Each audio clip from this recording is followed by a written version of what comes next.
Good morning, friends. It's another beautiful day in Voditsa. I mean, the weather could not be more perfect.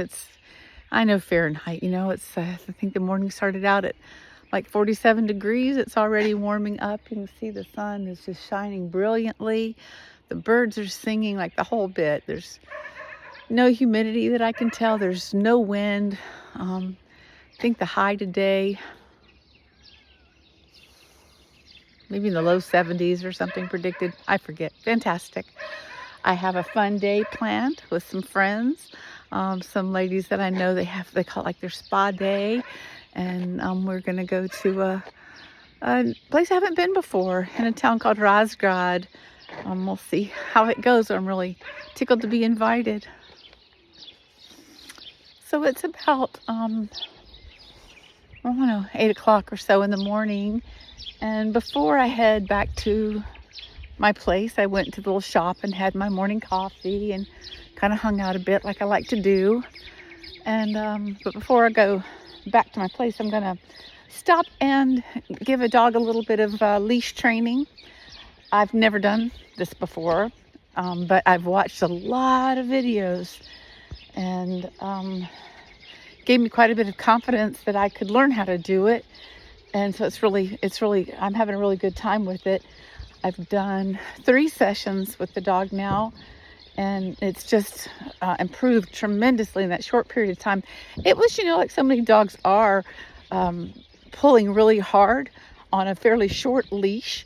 And I've had friends in the past that have gotten really injured by dogs, unintentionally, but like wrenching their shoulder. I had a friend who the leash got wrapped around their legs and she hit the ground so hard that she got a concussion and it changed her life. It was like a serious head injury. So, my friends do so many things for me here.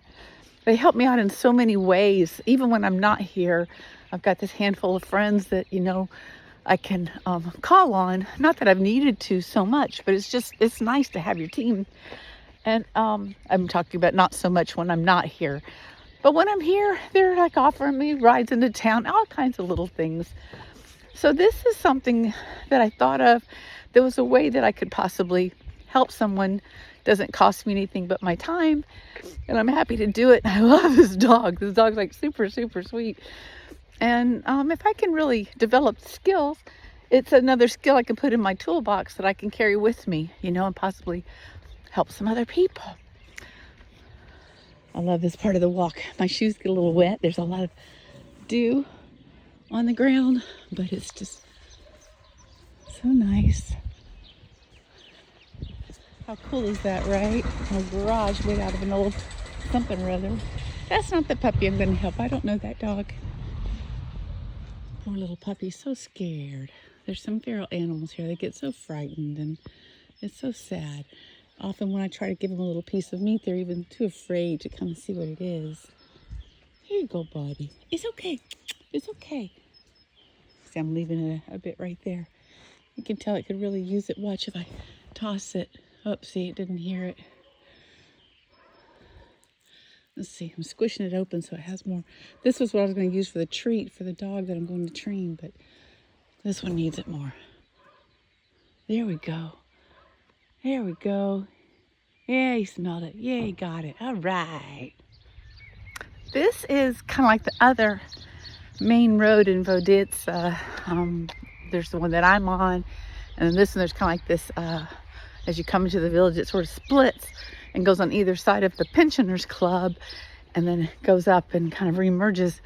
But this one is the one that's used by truckers that carry through, not very many of them, but that carry through to further villages that can go on to Rousset. So now that I'm observing a bit more, I'm realizing even though my street has some wicked potholes in places, better than through traffic, they're friendly and stuff, and I wave and they don't come crashing, barreling through here or anything. But it would be a variable I would consider if I were, thinking about buying property here. I'm sure there are an amazing number of really affordable by Western standards options for someone who wants to do like small homesteading or something like that. There are some pretty tight regulations from what I understand for people who want to do larger farms and agricultural. I see some people do it, but it takes a bit more. That shadow always cracks me up. I see a head just like wild hair. Go. I felt like that before. That's where that crowing sound came from over there. You see how the land goes down and then it goes back up? My home's it's on the other side on that back up part. And where it dips down is where there's a stream that runs through town. So it's like a little, there we go. The rooster crowing.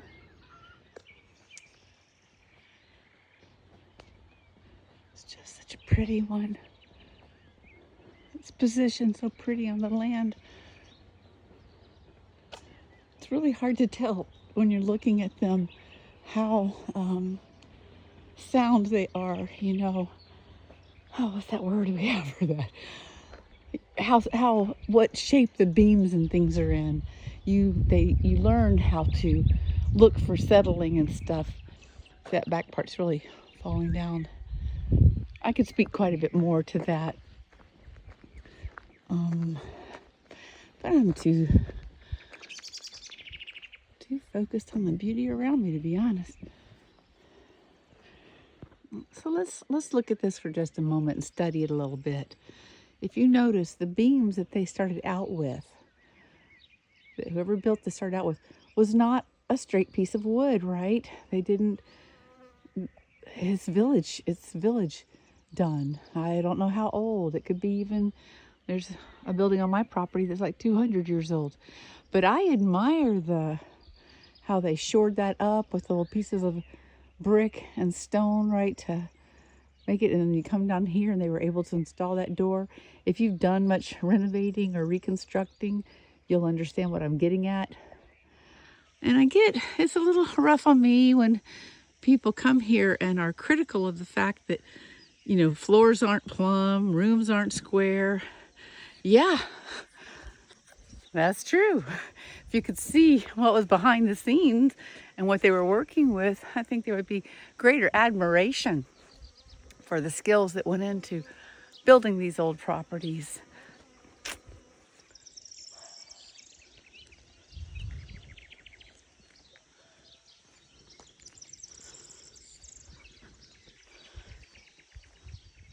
So I just stopped by. I kind of have a come whenever, come whenever's good for me sort of a policy with the dog's owner.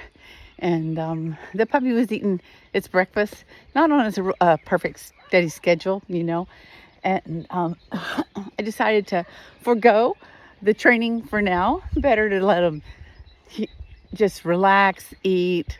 It's all good. I'll come back another time, maybe later today if I get a chance.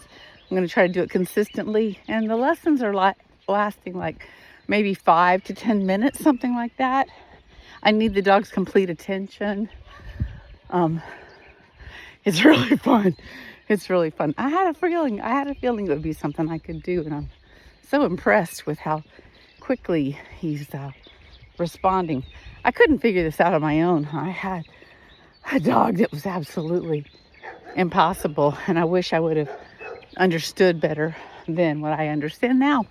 But anyway, have a great time. Have a great day. Last night I went outside. I woke up like in the middle of the night and thought I had a lot going on in my head. And I thought, why here and toss and turn? I'm going to go ahead and get up and do a couple things. And I went outside and I walked up the stairs to the second floor. And the stars were just so plentiful. And, hanging in the sky, if you know what I mean, just like such a presence. And then I started listening to this bird, and I realized that I heard a nightingale because the sound had been described to me. And this nightingale is like singing in the middle of the night, just doing its funny little combination of calls and things. Really cool. It brings back the song of the cuckoo. And when I was living in Assam, India, Really super rural, kind of a jungle area. Hard to describe. Felt like Jungle Book to me. But I was taught about how the song of the cuckoo was used for them as like kind of a tell of when to do things agriculturally or something, when to harvest something or when to plant something, or I'm not quite sure. But it brought to mind a little song. I'm going to sing part of it for you from my childhood by Andy Williams. Who will hear the song of the cuckoo, cuckoo? Who will hear the bark of the dog? Who will see the stars? Who will go to Mars? Who will something, something, something, something? The whole world is ours for the taking. Da-da-dum, da-da-dum. But who will hear the song of the cuckoo, cuckoo, when this old world is gone? And here I am, back at my kushte. It is so hard for me to crack this egg that was gifted to me. But this is breakfast, and I just have to document its beauty one more time before I eat it. Making myself a cup of tea. Those are actually a couple of mint tea bags that I used last night that I'm going to see if I can get some good flavor out of them still. But this is what I'm excited about. I bought this beautiful little spoon in Vietnam. The medallion came out of it, but it's still just the sweetest shape. And I'm dipping into some local honey. A little tricky with one hand.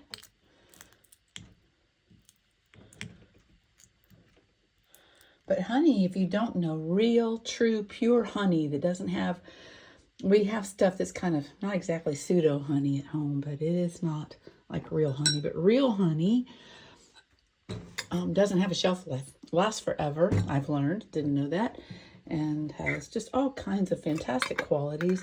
It's a really good staple to have on hand, keep on hand. And I like when I put a little thing in there and I put my hot water right on top of it. I heated the water up ahead of time. It'll just melt that honey right off the spoon. Yummy.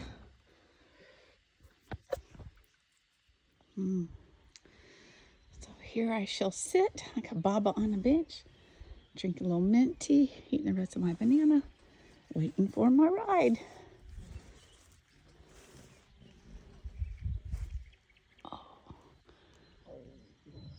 Oh, nice.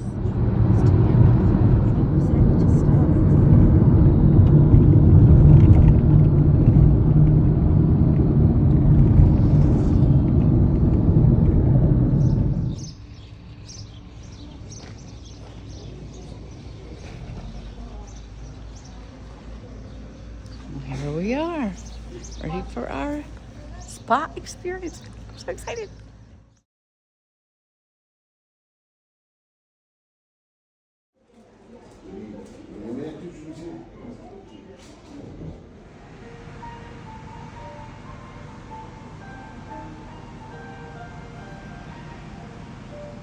Friends, I have a hot sauna here.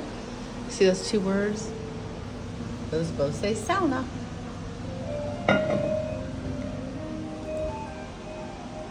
It's fantastic. You've got the little thing with the scoop. You put the water on it. Obviously, it's a steam sauna. Steamy, steamy. Also, that was actually a dry sauna. It can be until you put the water on. This one's always steamy, huh? That one's not heated up. That is really interesting to me because that reminds me of the hammam design. If you're not familiar with hammam, it's like a Turkish bath, modification. I think those bowls are probably for, dousing yourself, washing yourself. This one is actually heated up. I don't know if there's anyone in there. Yeah, you can see how steamy it is. They warm one of them up for us. This is this costs $15 about to come and use this. Oh, this is fun. It's like if you want the cold bucket thing, you want to do that. There's your bucket. You can just drop that cold water right on your head. I'll just.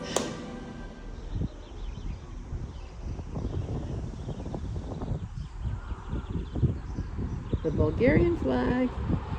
But this is what we're out here for. La pièce de résistance. Can you see them?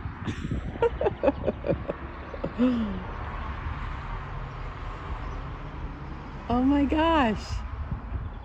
That just caught me so off guard. It's a big old full-size NASA astronaut. Well, hello there. NASA.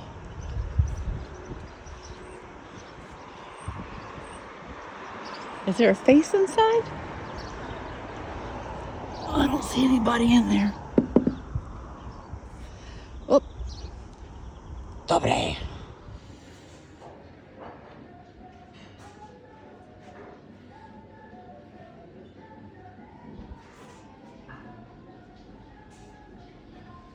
Wow. Hi, friends, I think that's actually fabric. I don't know that I've ever seen anything like that. It looks very French inspired to me. And this is somebody I'm supposed to know who he is. I learned about him in school, but somebody tell me who that is. I don't know who that is.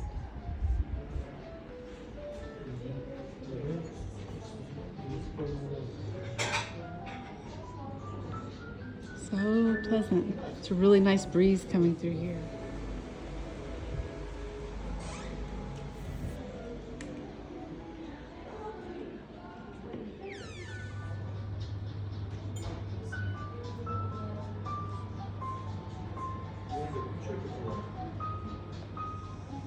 Trompe-l'oeil.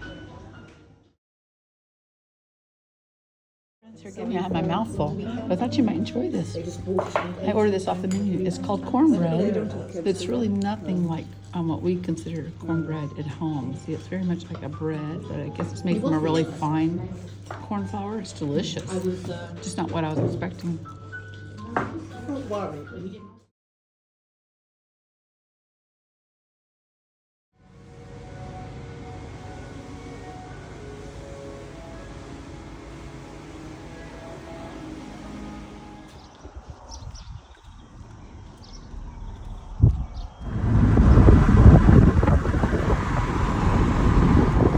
Okay, let's see if this wet dandelion will do its thing for us.